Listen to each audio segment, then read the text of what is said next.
अस्सलामु अलैकुम वरहमतुल्लाह नहमदुहु व नसल्ली अला रसूलिहिल करीम अम्मा बाद फ़ाऊज़ु बिल्लाहि मिनश शैतानिर रजीम। नाज़रीन, अल्हम्दुलिल्लाह हमारा रमज़ान के हवाले से, सहरी और अफ्तारी के हवाले से और सहरी के फ़वाइद और अफ्तारी के फ़वाइद के हवाले से हमारी ये नशरियात आप देख रहे हैं। हमारा ये प्रोग्राम अल्हम्दुलिल्लाह कंटिन्यू है। गुज़श्ता प्रोग्राम्स में हमने तारुफ़ भी करवाया और उसके बाद फिर हमने जो है तारुफ़ के बाद बताया कि पानी जो है उसको कितना और किस मिक़दार में और किस तरह से इस्तेमाल करना हमारे लिए सेहतमंद होगा। उसके साथ साथ हमें कौन सी ऐसी चीज़ें हैं जिनको हमें परहेज़ करना चाहिए और किस तरह से हमें जो है सहरी और अफ्तारी की ग़िज़ा लेनी चाहिए। तो इसके साथ साथ हमारे दस्तरखान के ऊपर जो चीज़ें पड़ी होती हैं, जो हमें अल्लाह पाक ने हमारे लिए नेमतें बनाई हैं, लेकिन सिर्फ़ हम उसको अपनी हिसाब से इस्तेमाल कर कर अल्लाह की जो एक तरीक़ाकार है, जो हुक्म है, उसको जो है ना वो हम ऐसे बना लेते हैं कि हमारे ऊपर बाज़ औक़ात वो बोझ लगता है। तो अब रोज़ा एक बहुत बड़ी नेमत है और नेमत के साथ साथ ये हमारी सेहत के लिए पूरा एक ऐसे है कि पूरी हमारी बीमारियों को ख़त्म करने में हमारा मददगार है। अब बात यह है कि हम रोज़ों में भी और रोज़ों के बाद भी हम यही कह रहे होते हैं कि यार ये रोज़े की वजह से कमज़ोरी हो गई, यार ये रोज़े की वजह से ऐसा हो गया, रोज़े की वजह से मेरी असल में ये शुगर है वो बढ़ जाती है, रोज़े की वजह से मेरी हार्ट की इश्यूज़ हैं वो हो जाते हैं, रोज़ों की वजह से। हालांकि अल्लाह पाक ने और आका करीम सल्लल्लाहु अलैहि वसल्लम ने जो हमें निसाब दिया, जो हमें तरीक़ा दिया, वो पूरे का पूरा हमारी सेहत के लिए है,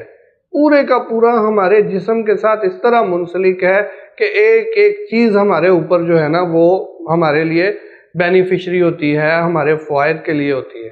अब अगर हम इस बात पे गौर करें कि हम अफ्तारी के जब अपने उस पे बैठते हैं तो हम पानी जब घटाघट पीते हैं, जैसे अभी मैंने गुज़श्ता प्रोग्राम में बताया कि किसी भी जगह पर कभी भी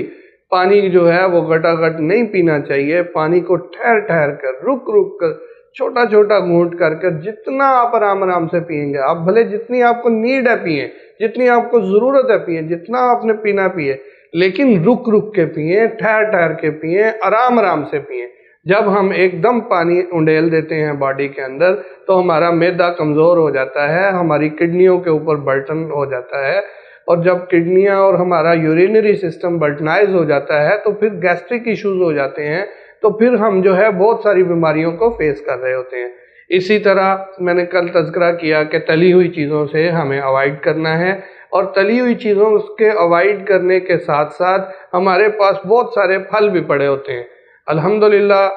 उन फलों को अल्लाह पाक ने हमारे लिए नेमत बनाया है, लेकिन हम जब उधर से एक गिलास पानी का पिएंगे, उधर से तरबूज या खरबूजा या इस तरह की चीज़ें जिनके अंदर ऑलरेडी जो है वो पानी वाले फल हैं, उनके अंदर पानी की एक ख़ास मिक़दार मौजूद होती है, उनके अंदर ग्लूकोज़ की एक ख़ास मिक़दार मौजूद होती है। जब हम उधर से पानी पीते हैं, उधर से वो फल खाते हैं, तो उस वक़्त हमें डायरिया और इस तरह के इश्यूज़ जो है वो फेस करने पड़ते हैं। फिर हम कहते हैं हमें गैस्ट्रिक हो गई है। भाई गैस्ट्रिक तो होगी, वो विटामिन्स जो हैं वो हमने किस तरह से लिए हैं, ठीक है जी। जो नेचुरल विटामिन्स हैं, जो नेचुरली अल्लाह पाक ने हमारे लिए बनाए हैं, हमारी सेहत के लिए बनाए हैं, तो हमने उनको सिर्फ सही तरह से नहीं खाया। फलों को भरपूर और पूरा टाइम दें, कम से कम 20 मिनट से आधा घंटा कम से कम दें, वरना तो हुक्मा ने लिखा है कि इनको ये पूरी ग़िज़ा है, आपकी पूरी ग़िज़ा, इनके अंदर अल्लाह पाक ने ग़िज़ाई अज्ज़ा पूरे दिए, तो ये आप खा लें तो आपको और किसी चीज़ की ज़रूरत नहीं है। लेकिन अब हम साइकोलॉजिकली भी बहुत सी चीज़ों में फंसे हुए हैं कि लो जी रोटी नहीं खाई तो फिर क्या हुआ, फिर तो कुछ भी नहीं खाया, हालांकि उससे ज़्यादा ग़िज़ा वाली चीज़ें हम खा चुके होते हैं। तो इसी तरह हमारे दस्तरखान के ऊपर जो फल हैं, कोशिश करें उन फलों को भी लिमिटेड रखें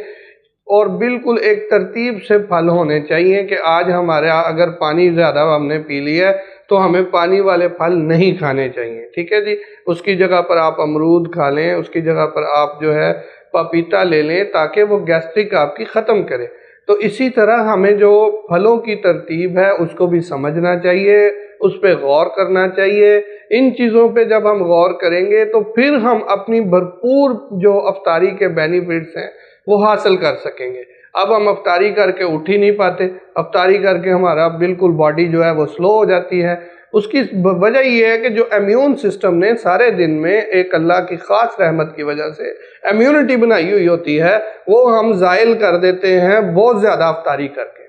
ہم میں یہ کمپلیکس ہوتا ہے، ہم میں یہ ایک احساس ہوتا ہے، ہم میں ایک یہ خوف ہوتا ہے کہ سارا دن ہم نے کچھ نہیں کھایا ہے، تو اب ہم بھرپور جو 2 3 4 ٹائم کا کھانا ہے، جو سارے دن کا ہم نے ادھر ادھر سے کھانا تھا وہ سارا بس ایک ہی دفعہ کھا لیں۔ ایسا نہیں کرنا چاہیے۔ ہمیں اپنے دسترخوان کی ترتیب میں جو خاص طور پہ پھلوں پر آج میں بات کرنا چاہ رہا تھا،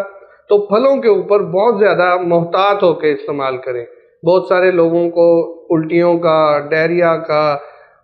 وومٹنگ کے ساتھ ساتھ جو ہے وہ موشنز کا فیس کرنا پڑتا ہے، اور وہ ڈاکٹروں کے پاس پہلے اشرے میں لائن لگا کے کھڑے ہوئے ہوتے ہیں، اور وہ بھی پھر ہم یہی سمجھ رہے ہوتے ہیں کہ شاید وہ عادت نہیں تھی، طبیعت نہیں تھی جسم کو، تو وہ یہ ہو گیا وہ ہو گیا۔ ایسا کچھ بھی نہیں ہے، وہ صرف ہماری ایک سائیکولوجیکلی جو ہے نا اس کو ہم نے اصلاح کرنی ہے اپنی، اور اس میں ہم نے یہ چیز سوچنی ہے کہ ہم نے تحمل سے ٹھہر ٹھہر کے کھانا ہے۔ جو غذا آپ کی ہے اس غذا کو ایک دم ٹھونسنے کی بجائے اس کو تھوڑا سا آپ اس کا ٹائمنگ جو ہے وہ لینتھی کر دیں۔ نماز پڑھیں، نماز کے بعد آپ اس کو کھائیں، پھر آپ نوافل پڑھیں، پھر آپ کھائیں، پھر آپ عشاء کی نماز پڑھیں، پھر آپ کھا لیں۔ لیکن جب آپ ایک ہی جو ہے نا اس پہ دسترخوان پر ایک ہی ٹائم میں اتنا کچھ کھا لیں گے تو باڈی جو ہے وہ سارے دن کے جتنے بھی بینیفٹس ہیں وہ سارے ضائع ہو گئے، بلکہ باڈی بوجھل ہو گئی، بلکہ آپ کو گیسٹرک ایشو بن جائیں گے۔ پھر وہ گیسٹرک ایشو کے ساتھ اگر کسی بندے کو کوئی بھی جو ہے وہ آلریڈی اس کو کوئی ڈیزیز باڈی کے اندر موجود ہے تو وہ پھر اپنا ایک جو ہے نا وہ حجم بنانا شروع کر دے گا۔ تو وہ روزے کی برکت سے ہمیں چاہیے کہ ہم اپنے ڈیزیزز کو جو ہے وہ ختم کریں، اپنے ڈیزیزز کو جو ہے وہ بالکل مات دیں، اور اپنی صحت کو بحال کریں، اور بھرپور طریقے سے ہمیں جو ہے اور سحری اور افطاری کے فوائد جو ہے نا وہ حاصل ہوں۔ اس کے لیے اس کے ساتھ میں نے گزشتہ پروگرام میں یہ بھی بتایا تھا کہ ہمیں جو ہے گندم، جو اور باجرہ اس کو مکس کر کے اس کا آٹا استعمال کرنا ہے، تاکہ ہماری باڈی کے اندر جو نظام اخراج روزے کی وجہ سے بیدار ہوتا ہے وہ پورے طور پر ہمارا جو ہے نا آنتوں کو، ہمارے فاسد موادوں کو پورے طور پر خارج کر سکے، اور ہم ان کو خارج کر کر اپنی صحت کی طرف چلے جائیں۔ بہت سارے ایشوز، ہمارے بہت سارے آرگنز ڈیڈ پڑے ہوئے ہوتے ہیں، سلو ہوئے ہوئے ہوتے ہیں، ان کے اندر بہت ساری جو ہے نا وہ ایسی جو ہے نا وہ کمزوری، ویکنس آ چکی ہوتی ہے، جو روزے کے ٹائم میں، روزے کے دنوں میں، اور سحری کے ٹائم اور افطاری کے ٹائم کی برکت سے یہ بڑے بابرکت ٹائم ہیں کھانے پینے میں۔ جب سے دنیا بنی ہے ان ٹائموں کی ایک اپنی اہمیت ہے، لیکن اب ہم سحری میں بھی اٹھتے ہیں اور افطاری میں بھی اٹھتے ہیں، لیکن ہم دونوں کے ہی نقصانات جو ہے نا وہ اپنے اوپر سمجھ رہے ہوتے ہیں، اور فوائد جو ہے نا وہ ہمارے زائل ہو رہے ہوتے ہیں۔ تو اس لیے آپ سے ریکویسٹ ہے انشاءاللہ جو ہے وہ ان کے اوپر آپ عمل کریں گے، اور آپ ہمارے پروگرام کو دیکھتے رہیں گے۔ اس کے ساتھ ہی آپ سے اجازت چاہیں گے انشاءاللہ، کل نئی چیزوں کے ساتھ، ان کے ساتھ انشاءاللہ آپ کے پاس حاضر ہوں گے۔ تو اجازت دیجئے حکیم عبد الماجد کو۔ جزاک اللہ پروگرام دیکھنے کا، اور جن چیزوں کے بارے میں آپ پوچھنا چاہیں آپ میسج کرتے رہیں، انشاءاللہ ہم ان چیزوں کو انکلوڈ کرتے رہیں گے۔ السلام علیکم ورحمۃ اللہ۔